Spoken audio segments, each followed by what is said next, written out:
All right, we're gonna do not bullshit stuff now. Well, I lied. Would you like to restart There's your outro. No, we're gonna do different bullshit stuff now. Yeah, there's your outro.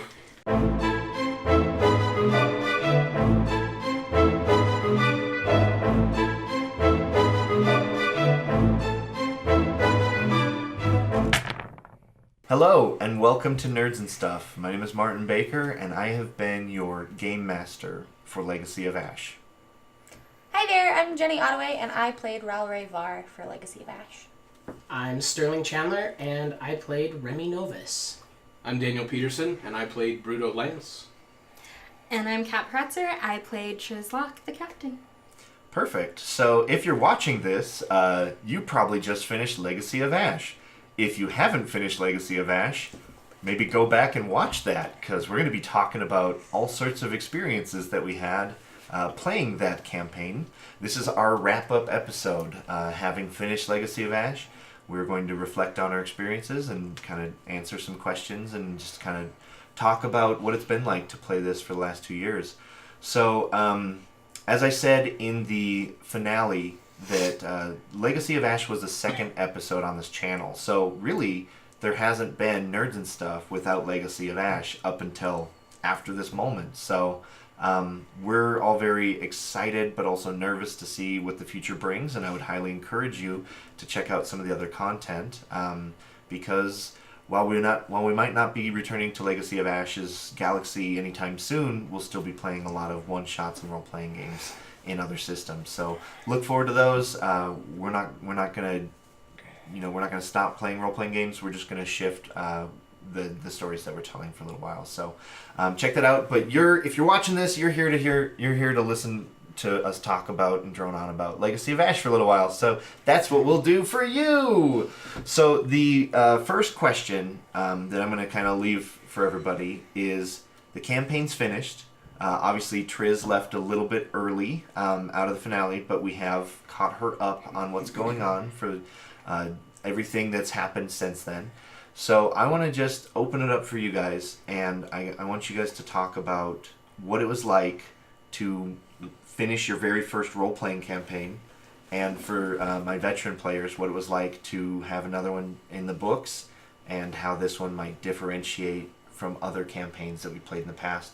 We don't need to get bogged down in talking about the other ones, just kind of generalities. So I'll start with Jenny. Oh yeah. Yeah, so we just finished your very first role-playing campaign. Yeah. The duration was 2 years. Yeah, that's a long time. It had a lot of jokes. It had a lot of serious moments. We had, we did it on a YouTube channel. Obviously very different from a lot of people's experiences. So what was the experience like for you coming in with zero role-playing experience? Yeah, not only did I come in with zero role-playing experience, I came in with not much knowledge about the Star Wars world. Surprise, surprise. I feel like you could tell that. But no, it was a lot more fun, and it was a much bigger thing than I thought it would be. Like, you've seen the finale now, and if you haven't, go back. It hurt a lot more than I thought it would when Var was no longer. And just because, you spend time building a character that you fall in love with, and then they die a horrible death. You're rude. First of all, rude. And it was a very fun experience, and I'm looking forward to doing it again. Because on the same hand, this was the first time, and I'm like, I want to build a better character. Well, and that first character always has a special place in your heart. Yeah. So you never forget them. I want to do more. So, but yeah, I extremely enjoyed it, and it was more so than I thought I would when I first sat down at a coffee shop with you in Sterling. It's like, do you want to do this thing? Not really, but it sounds just crazy enough to work. And that was before it was a YouTube thing. I was like, do you just want to do this thing? And I was like, sure. And then I was like, wait a minute, we're going to do this thing. We're going to film it. We're going to put it on YouTube. And I was like, okay. The joke is it was always going to be a YouTube it was always a YouTube thing. That was just phase 2 of the pitch. I didn't know that. That was just phase 2 of the pitch. Didn't want to scare you too bad. Yeah. Yeah. So, Kathy, let's talk about your experiences. You came in with 0 to no experience as well, and you got to finish your very first role-playing campaign, and you've played in a lot of one-shots since then. So how has the time over the last 2 years kind of helped you get better or improved or changed any of your experiences role playing or elsewise?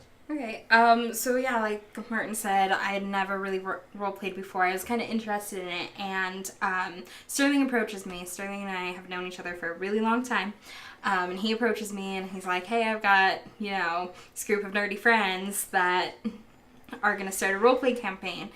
Do you think you'll be interested in it?" And so I was like, "All right." So I met with Martin, and he kind of throws the whole pitch at me. I'm like, okay, that sounds cool. And then Martin's like, by the way, we're thinking about putting this on YouTube. How do you feel about that? And that was really nerve-wracking for me because, again, I never played a role-playing game, so I was going to have a bunch of people watching me. So that was pretty nerve-wracking. But as the game progressed and the fans started reacting really awesomely, it was definitely something that just, I guess, I had a lot of anxiety about role-playing on the channel, and as I continued to role-play, it gave me more like confidence as I stepped into the character of Triz, and that carried over into the other I guess one-shots and stuff that I did for the channel. And so there's definitely that huge jump between me sitting here doing like maybe saying something every few lines to me actually jumping in and being able to be that character and take charge of the situation. Yeah, absolutely. Gentlemen, you guys have now mastered and concluded several campaigns with me. This one has definitely been the longest running. And, I think we keep raising the ante every single time we play campaigns. I'm going to turn over to Sterling. What are your thoughts on this whole experience and how it's been different from previous campaigns and looking forward to the future kind of stuff? I think what most sets this apart from other campaigns is the fan interactions. Instead of us just getting together as like a group of friends and sitting on the couch afterwards and nerding out about the story we're telling, we have actual people like talking to us and telling us their favorite moments and like, no, why did you do that? That was a stupid thing. And or I love that. That was awesome. And I think it just changes the role playing experience and raises it to another level and makes you really want to improve your storytelling and continue to like have a blast with everyone. Like role playing games have always been a social thing for us, and it's even more social now. Yeah, absolutely. Well, it's always nice to have a campaign that ends. Yeah. We've had a number that don't reach an end or leave at really terrible times, but being able to have one that does actually have a conclusion, and a conclusion that feels right, that is very, not necessarily like overly dramatic, but it's what the series deserves.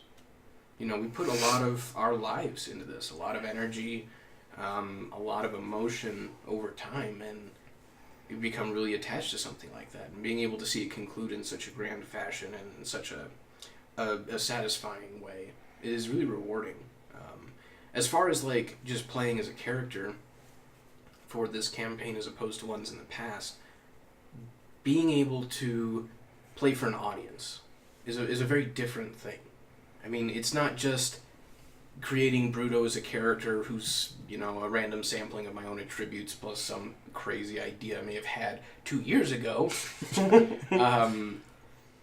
It's also become a character who lives, a character who breathes, who has people that watch and are interested in his well-being and what happens. And being able to have that sort of focus on something that you create, that you have direct creative control over, it's a really cool thing. Absolutely. One of the things that you kind of touched on too is, so we've been playing this campaign for 2 years, and in the past, I'm sure you guys have experienced this at home as well, but a lot of campaigns don't come to conclusion. And since we've started the channel, we're 2 for 2, which is amazing, first of all. But this campaign did not always have it super smooth sailing. We had to take a 6-month break for an internship. We took a 3-month break for me having a child. We took a couple other smaller breaks, and it's tough taking a month or 2 months or 3 months or 6 months off and coming back and still trying to be at the same wavelength we were before we left, picking up the story, picking up our characters, and coming back into it.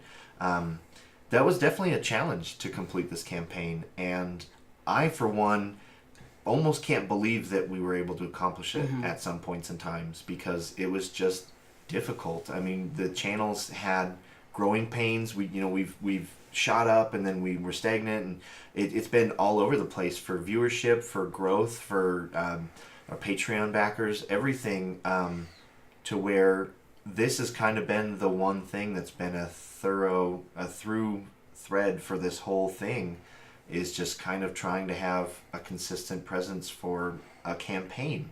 One shots, it's fairly easy for me to get friends over for one night and record something, but for us to chip away at this daunting story. And I remember 2 years ago starting out to plan this, and just kind of discovering the lore of Darthana and pressing and pulling back layers and getting really excited about that. Trying to figure out what to call this, what to plan ahead for, and there's some things as a GM I would plan for and we wouldn't get to, and that was fine, and there's some things that I wouldn't plan for that we'd spend way too much time on, most of Corellia. And so much fun. And I think for us too is like, there was that moment in Corellia where I didn't really care if we got off Corellia at a certain point, because we were having so much fun playing at it.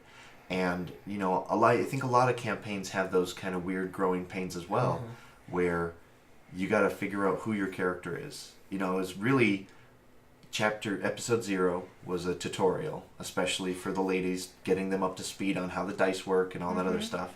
Still don't really know how the dice work. Nobody does. The penguins. It's a mystery. No. Yeah, it's a mystery. But I think getting to Corellia, and I think playing in a sandbox like that, like we did, allowed everyone to see where we wanted this campaign to go and the tone we wanted to set. Because we had some commenters say like, "Oh, I'm really glad you warned me about how dark and brooding this campaign would be." And even I think in 0.3, Sterling is talking about his orange fizzy pop spilling on the command console. And so like right off the bat, there's a Cuba fish sandwich that got dunked in it too. Absolutely. So I think our tone, was hard to find and hard to maintain. But I think we walked a fine line between dark and telling some serious story, and just the lowest brow humor you can come by, and Pun City with Sterling. But so the next thing I kind of want to talk about too is we've finished the campaign. You've seen your character kind of run the spectrum and grow and have their arcs. What was it like to watch other people's characters grow and be a spectator at the table, be a player at the table, be an actor or performer at the table, and kind of see those moments?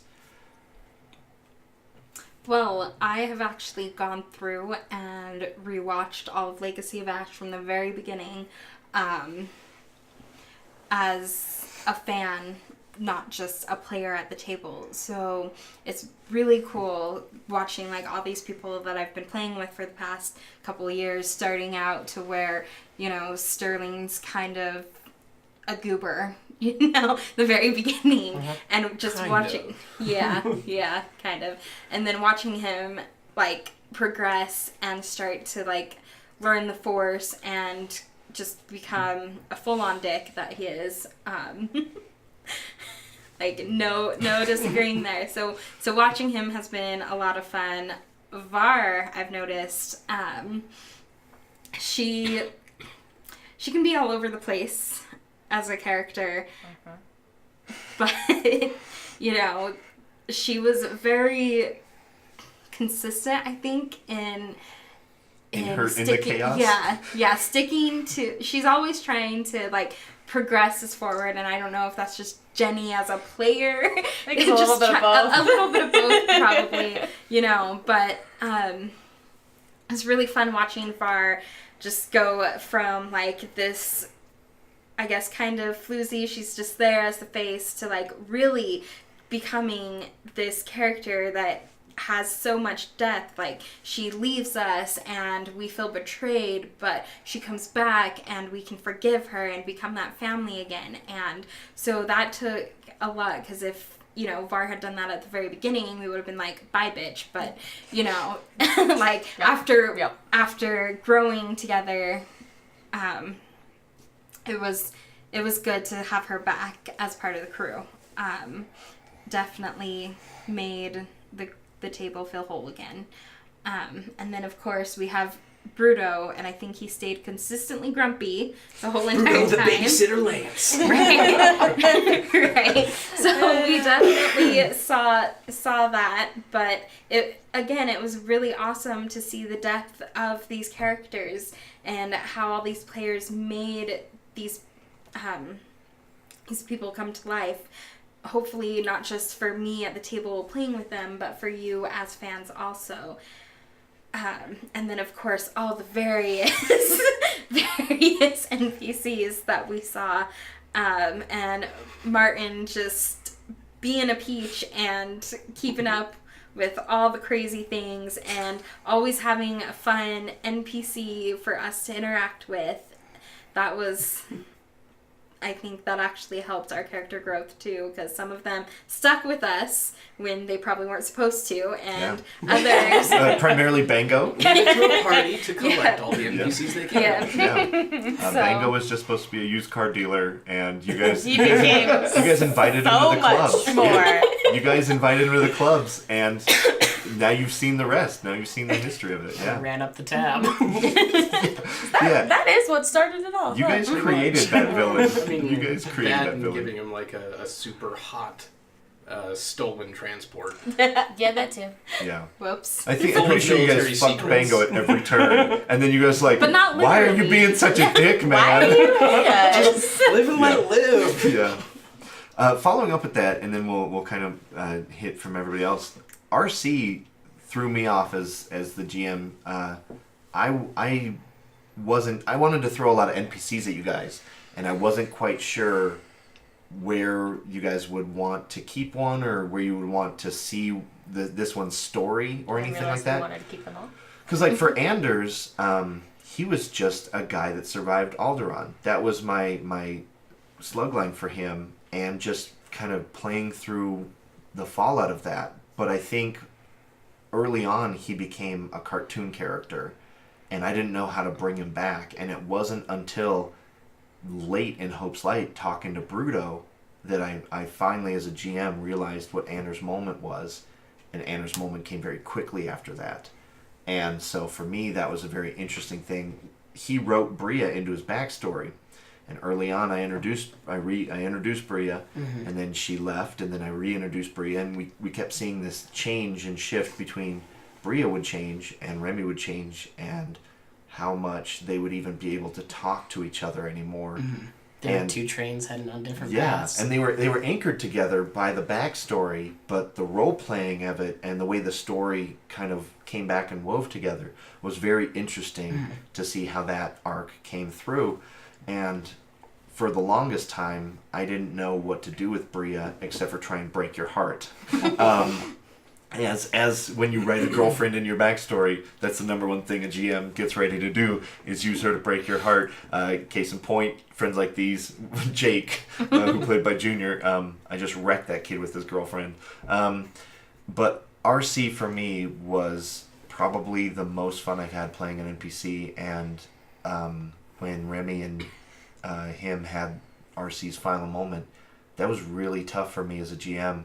And for a long time afterwards, I was kind of blue because I felt like I was missing a piece of myself, because I had a lot of fun playing him, and he was a really cool character, and I enjoyed that. So if you guys wanted to kind of run off with some of that, watching other characters at the table, feel free to do so. If there's something else you wanted to talk about that really stuck out to you about the campaign and the experiences playing it, just take it over. We're going to kind of open it up real quick. Absolutely. You touched on RC. Yeah. I want to share my side of RC. So, it was your backside, wasn't it?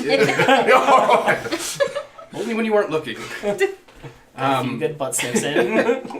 Oh, jeez. I keep forgetting Bruto's a dog. Yeah. Yeah. All right, carry on. Yeah. So RC was a very special NPC for me. I have been playing games with Martin for years. We've been friends for years. And mostly because of games. Yeah, little column A, little column B. A lot of the conversations and the RPing that took place between Bruto and RC felt like conversations Martin and I would be having in 15 years. So I guess it was a really weird glimpse into the future for me when I would be having these sorts of jokey RP sessions in crazy casino locations and such. Mistresses. Yeah, life can get crazy sometimes. Absolutely, yep. And his loss was really, really hard. I mean, he was definitely missed once he found his way out of the campaign. And I think the episode afterwards where you guys went through his footlocker, I think that's where it kind of hit you the hardest, wasn't it? Yeah, because, I mean, we talked a lot, we're both older characters, about retirement. Because although RC isn't necessarily old from a traditional standpoint, he sure as hell is from a clone standpoint. Absolutely. And I think we had a couple of different conversations about trying to find a way out of the life. And he came to terms with the fact that he wouldn't be able to find a way out. An exit wasn't an option for him.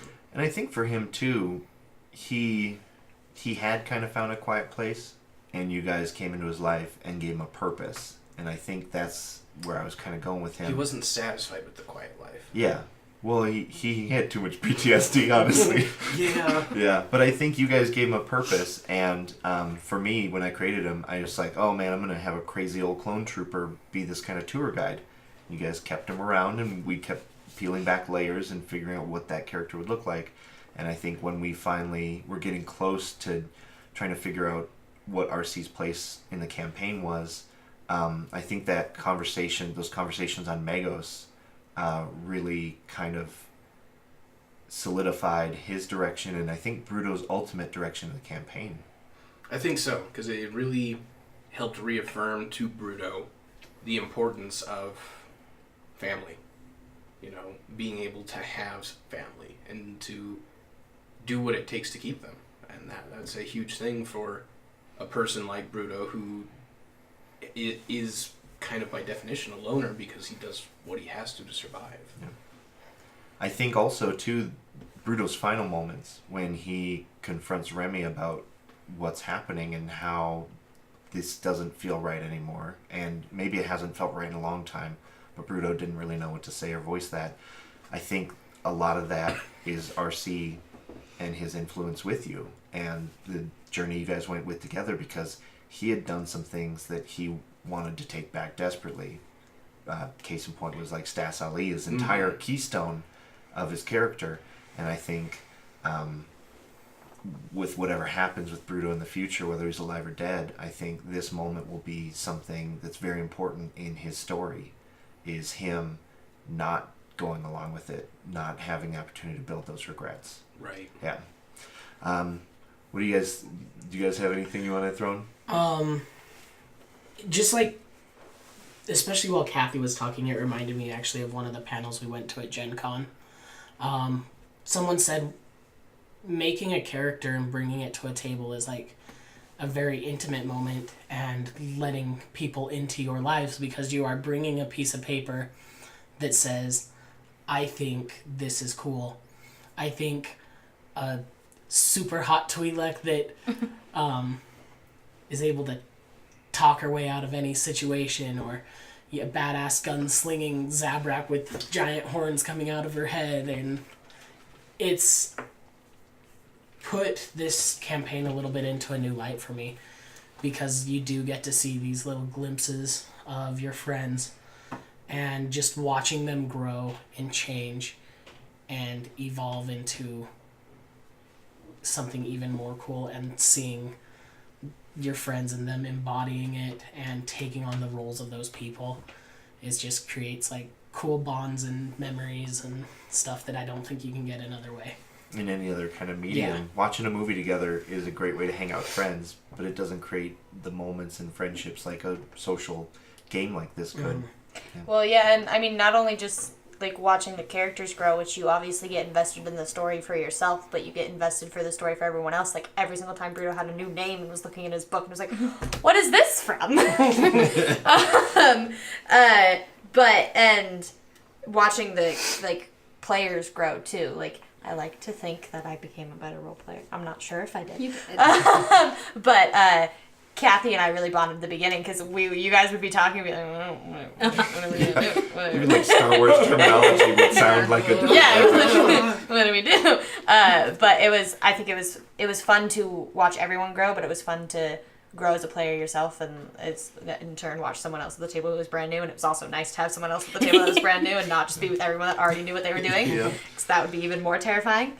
But yeah, it was even more so as a player than as a fan. You get invested in the story, not just because of yourself, but because of everyone else. You're a fan of the other players, and the other characters. Yeah. So we're getting pretty close to the ending of where we're going to call this wrap-up episode. We'll kind of maybe circle around for final thoughts. Feel free to talk as long as you want or anything you want to talk about. I'll go first. For me, one of the things that I picked up from Gen Con this year is how vulnerable role-playing can make you. You are going to take a chance trying to represent someone that isn't you. You want to play make-believe with your friends. I think role-playing is a vulnerability. I think role-playing with new people is a vulnerability. You know, what if they laugh at you? What if they're like, oh, I hate this person because they're a noob? Do you even D&D, bro? You know, like, but I think even harder than all of that is being on a YouTube channel. I think that's incredibly vulnerable, and I'm insanely proud of you guys for following me on this crazy mission to entertain and inform and all this other stuff, because we could have put up episodes and people could have just told us that we're shit and just ragged on us all day and just dumped on us, you know, like, and that would have sucked. But we started this out as a whole other thing, and it's certainly evolved to where it is today. And I've become obsessed with Legacy of Ash, with Nerds and Stuff, with my friendship with you guys. These are the things that have really kept my spirits up over the last 2 years.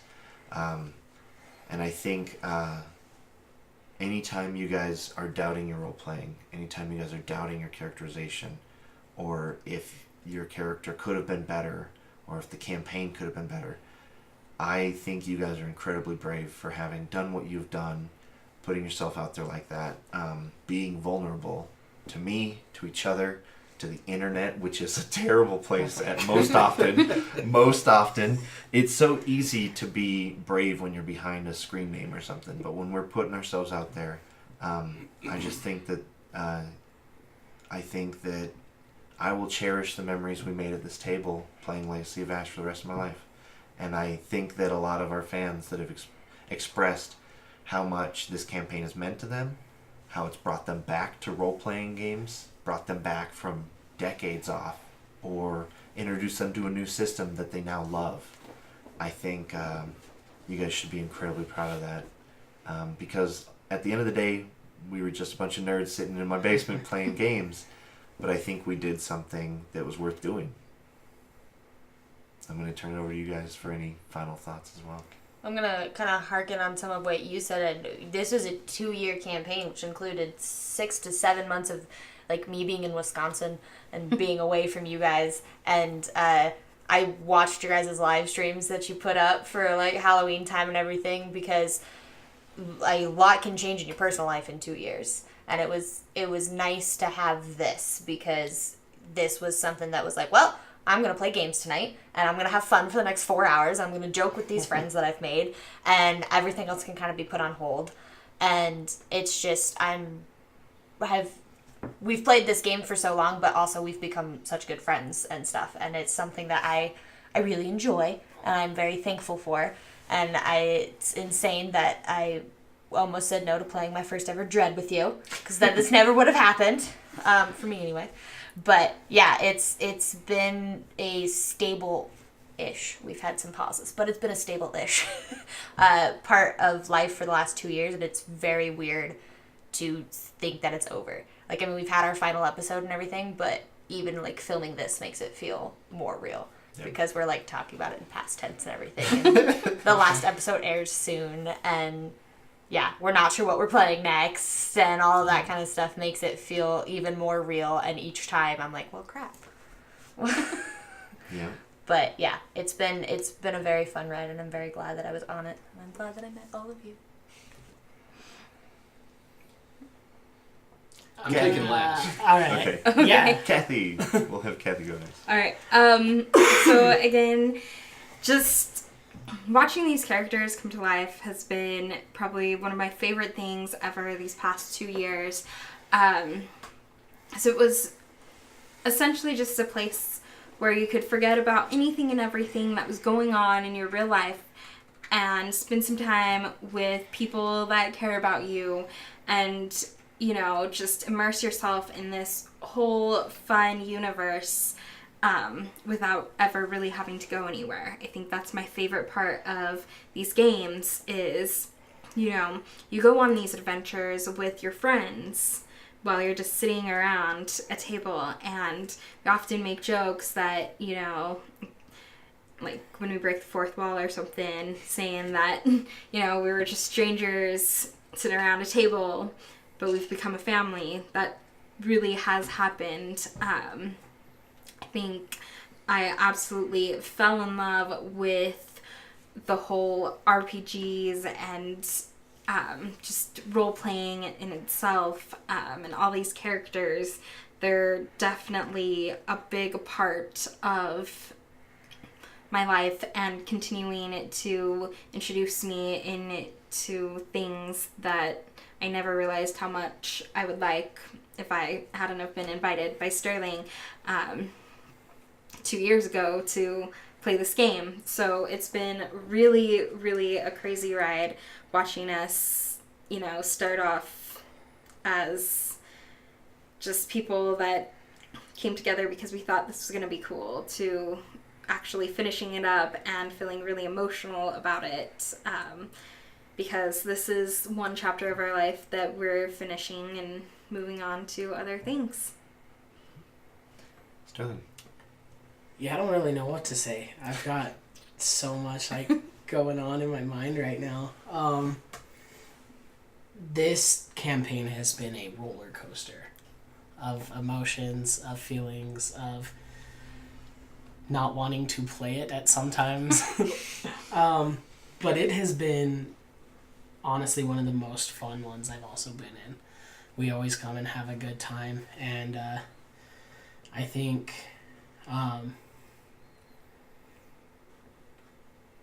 just getting a chance to experience it with everyone, and I've been listening to it not as crazily as Kathy, but I have been listening to it on the podcast during my commute. Oh yeah, we have a podcast. Yeah. If you guys don't know about that, Check us out. Tell them about the podcast, Sterling. Share it with your friends. It's called Nerds and Stuff RPG Podcast. Yeah. We have a podcast. We know the name of it. I listened to it. I subscribed. You should too. Leave a 5-star review as well. #sellout. But really, I consider each and every one of you at this table to be some of my closest friends.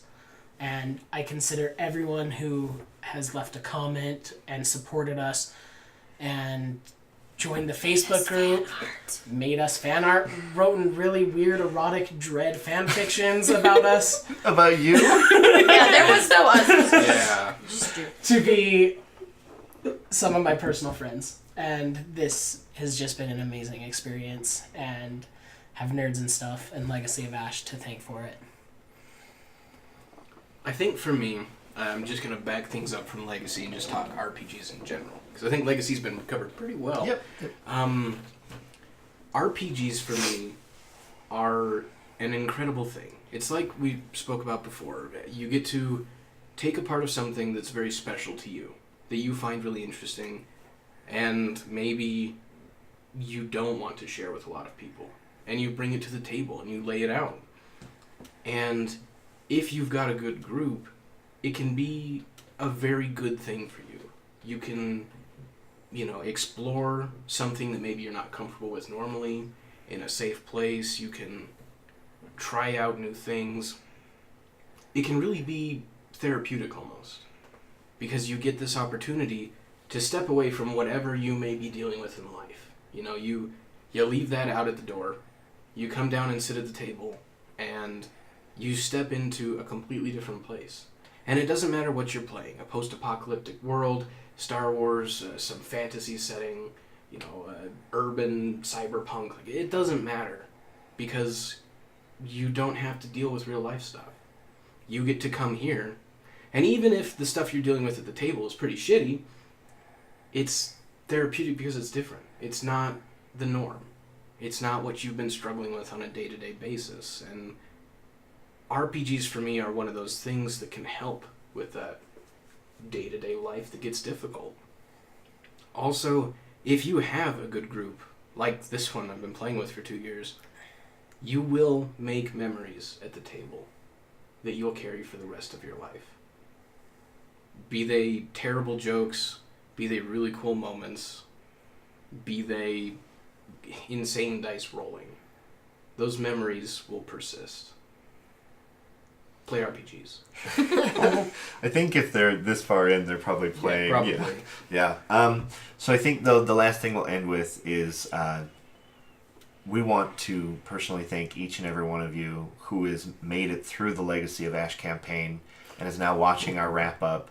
That's 70-some hours of hanging out with us, watching us ruin Star Wars universe. I would argue that The Last Jedi beat us to it, but we definitely took it in a different direction than maybe a lot of people felt. We had conversations about doing in canon, doing out of canon, stuff like that. Ultimately, we played in someone else's sandbox and we made it our own. And you guys took a chance on us, and you stuck around, and you're here celebrating with us. And I wanted to thank each and every one of you for watching it, sharing this content with your friends. If you're a Patreon backer, thank you for that as well. This has been such a unique experience in our lives, and we're insanely glad to have shared it with you.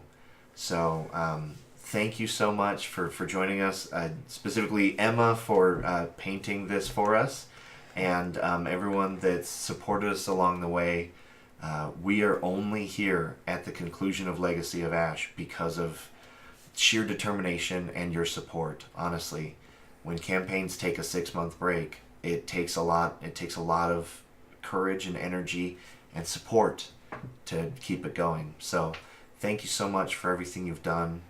It's been a treat for all of us to present this to you, and we will see you again for the next campaign on Nerds and Stuff. So until next time, tell a story, share an adventure. And that concludes formally Legacy of Ash. Damn. Just realized that your shirt on there says it's a Corellia. You just Realized